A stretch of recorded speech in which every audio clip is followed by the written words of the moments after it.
Hello दोस्तों, welcome back to my channel. तो आज हम अपन बात करने जा रहे हैं फोर्थ सेमेस्टर की। तो अपनी नेक्स्ट क्लास आ चुकी है। इसमें अपन फोर्थ सेमेस्टर में आज जो किलेशन है या फिर किलेट है उनके बारे में बात करेंगे। अपनी ऑलरेडी 3 से 4 क्लासेस आ चुकी हैं फोर्थ सेमेस्टर की। सिलेबस एनालिसिस भी हो चुका था। तो अपन नेक्स्ट क्लास देखते हैं अब किलेट के बारे में पढ़ेंगे। तो किलेट में क्या है, किलेट शब्द किससे बना है? ग्रीक भाषा से किलोज शब्द से लिया गया है। ग्रीक जो भाषा है उसके किलोज शब्द से किलेट लिया गया, किलोज लिया गया है, उससे ही क्या बना है? किलेट बना है। अब देखो, जिसका अर्थ केकड़े का जाल होता है, जो केकड़ा पानी में रहने वाला केकड़ा होता है, उसका जो जैसे मकड़ी का जाल होता है वैसे ही केकड़े का जाल होता है। तो ये केकड़े के जाल के जैसा होता है, ठीक है। इस शब्द को सर्वप्रथम मॉर्गन ने प्रयोग में लिया था। इस शब्द का जो प्रयोग है सर्वप्रथम मॉर्गन ने किया था। किलेट शब्द का प्रयोग चक्रीय संरचनाओं में किया जाता है। किलेट शब्द का प्रयोग किसमें किया जाता है? चक्रीय, जो रिंग वाली संरचनाएं होती हैं उनमें किया जाता है।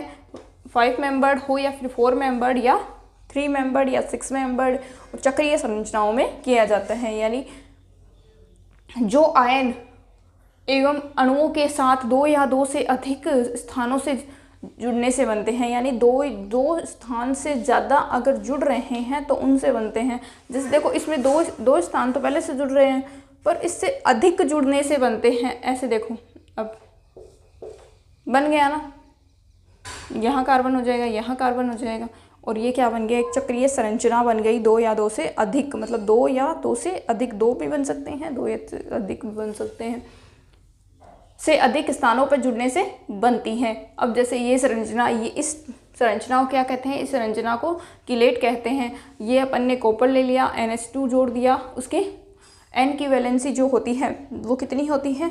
3 होती है। N की कितनी होती है? 3 होती है। अपन ने ये जोड़ दिया। फिर नेक्स्ट अपन देखते हैं, ये उपसह संयोजक बंध बन रहा है। इसकी 2 पूरी है, एक कार्बन पूरी कर रहा है। जैसे ये ऐसे है,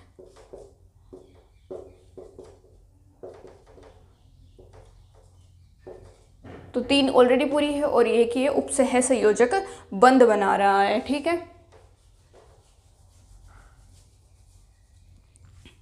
इस कॉम्प्लेक्स में जितने अधिक रिंग बनते हैं, इस कॉम्प्लेक्स में जितने अधिक रिंग बनेंगे, कॉम्प्लेक्स उतने ही अधिक स्थायी हो जाएगा। जितने अधिक रिंग बनेंगे उतनी ही कॉम्प्लेक्स क्या हो जाएगी? अधिक स्थायी हो जाएगी। रिंग बनने की प्रक्रिया को किलेशन बोलते हैं और इसी किलेशन को किलेट बोलते हैं या किलेटीकरण बोलते हैं, ठीक है। किलेट यौगिकों के गुण। अब किलेट यौगिकों के गुण क्या होते हैं? इनकी जो प्रॉपर्टीज़ है वो ये अपेक्षाकृत अधिक स्थायी होते हैं। ये जो इनका, क्योंकि जितने ज़्यादा कॉम्प्लेक्स बनेंगे उतने ज़्यादा ये स्थायी होंगे, जितनी ज़्यादा रिंग बनेगी। इनका गलनांक इतना कम होता है कि ये जो है बहुत ही जल्दी मेल्ट हो जाते हैं। ये कार्बनिक यौगिकों में विलय होते हैं। ये कार्बनिक यौगिकों में क्या होते हैं? विलय होते हैं। क्योंकि इनका गलनांक कम होता है। इनमें धातु आयन पर आवेश अधिक होता है। जो आवेश होता है वो बहुत अधिक होता है, जिसकी वजह से क्या होते हैं? ये कॉम्प्लेक्स या रिंग बना पाते हैं, ठीक है। अब नेक्स्ट स्लाइड देखते हैं। इसमें इसके नेक्स्ट स्लाइड से पहले देखो, किलेट का वर्गीकरण है। किलेट का वर्गीकरण करेंगे 2 भागों में होगा। एक तो द्विदंतुक, एक होगा त्रिदंतुक। द्विदंतुक फिर 3 भाग का होगा, और जो त्रिदंतुक है उसके बारे में भी अपन स्टडी करेंगे। तो ये द्विदंतुक, त्रिदंतुक किलेट क्या होते हैं उनके बारे में नेक्स्ट स्लाइड में देखते हैं। तो नेक्स्ट स्लाइड देखते हैं अपन द्विदंतुक लिगेंड। तो द्विदंतुक लिगेंड ये कितने प्रकार के होते हैं? ये 3 प्रकार के होते हैं। कितने प्रकार के होते हैं? 3 प्रकार के। 2 सहसंयोजी समूह द्वारा, यानी कि दोनों साइड जो समूह होते हैं वो एक से ज़्यादा के होते हैं। समूह होंगे तो ये नहीं कि 4 हैं, इसमें तो 4 नहीं है, इसमें 2 समूह बना सकते हैं अपन। तो दोनों समूह हैं, यानी इस साइड वाला और उस साइड वाला, सिस और ट्रांस का जो समूह है वो दोनों अगर सेम होंगे तो सहसंयोजी समूह है। एक सहसंयोजी और एक उपसहसंयोजी, यानी एक साइड का सहसंयोजी, एक साइड का उपसंयोजी। सिस और ट्रांस किसी भी लेवल पे अपन ले सकते हैं। 2 उपसहसंयोजी समूह द्वारा कि दोनों साइड जो होंगे समूह कौन से होंगे? उपसहसंयोजी समूह होंगे, ठीक है। तो देखते हैं फर्स्ट जो है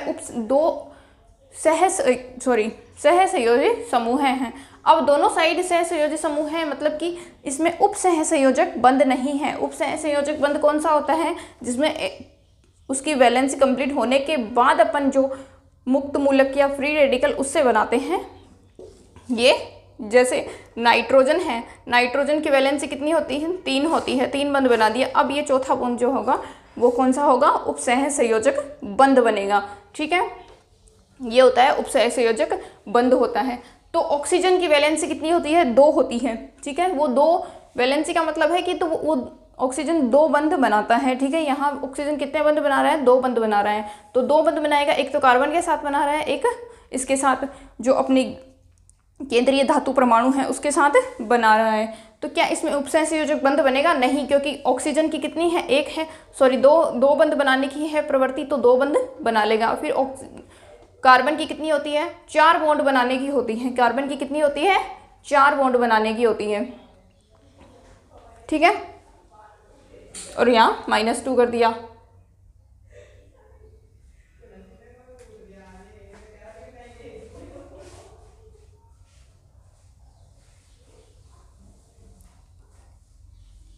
अब यहाँ बंद एक और बन जाएगा।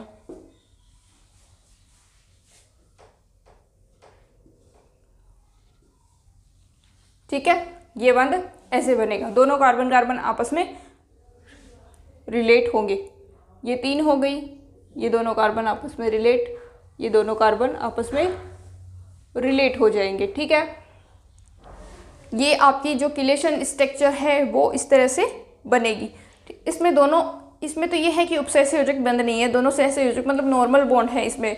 फिर नेक्स्ट वाले में एक सहसंयोजी और एक उप सहसंयोजी बंध लेंगे, तो यानी कि एक साइड वाला जो क्या होगा, ये ऑक्सीजन है, ये सहसंयोजी बंध बना रहा है क्योंकि उप सहसंयोजक बंध नहीं बना रहा है। इसके पास 2 बॉन्ड बनाने की प्रवृत्ति है, 2 बॉन्ड ये बना रहा है, 2 बॉन्ड बना सकता है।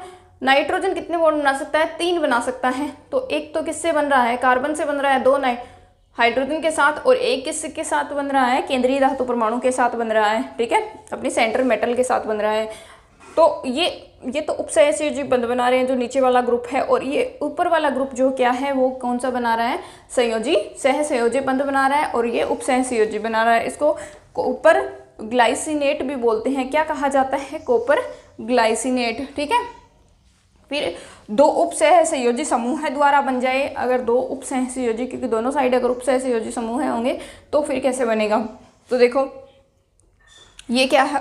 सेंट्रल मेटल धातु है, इसको M से लिख दिया। मेटल को कोई भी मेटल ले सकते हो आप, इससे बन गया, ये स्ट्रक्चर बन गई। फिर नेक्स्ट इसमें अनुनाद भी देख सकते हो, इसको बोलते हैं एसिटिल एसीटोन। क्या बोलते हैं? एसिटिल एसीटोन बोलते हैं। इसमें अनुनाद कर दिया। अनुनाद का मतलब ये होता है कि पहले इससे बन रहा था, फिर इसमें अनुनाद के लास्ट वाली स्टेज दिखा दी है कि अगर इस वाले से बनाए तो घुमा के बना दिया है। उम्मीद करते हैं आपको समझ में आया होगा। नेक्स्ट तो त्रिदंतुक है, वो कल की क्लास में करेंगे। जुड़े रहिए और सब्सक्राइब और लाइक कीजिए, कमेंट कीजिए, ताकि पता चले आपको कितना समझ में आ रहा है। और सब्सक्राइब से आपको ये होगा कि जो नेक्स्ट वीडियो आएगी, नेक्स्ट जो क्लास अपलोड होगी, उसकी जो नोटिफिकेशन है आपको बहुत जल्दी मिल जाएगी अपलोड होते ही, क्योंकि अभी टाइम फिक्स नहीं है, क्योंकि आप लोगों का जितना सपोर्ट होगा उतना टाइम फिक्स होता जाएगा क्लास का। और उम्मीद करते हैं आप जितना ज़्यादा आप लोगों का सपोर्ट होगा, क्लासेस रेगुलर आएंगी। आपकी एग्ज़ाम्स भी बहुत जल्दी आ गई है, जल्दी आने वाली है, और टाइम टेबल आ चुका है। फॉर्म नहीं भरा है वो फॉर्म भर सकते हैं, इसमें पूरी डिटेल्स दी हुई है इस चैनल पे। आपको कंप्लीट जो डिटेल्स है वो सारी की सारी यहाँ अपलोड कर दी जाएगी। पोस्ट में आपको एग्ज़ाम की डेट दी हुई है। शेखावाटी यूनिवर्सिटी का अपन कोर्स करवा रहे हैं। ठीक है, मिलते हैं नेक्स्ट वीडियो में। धन्यवाद।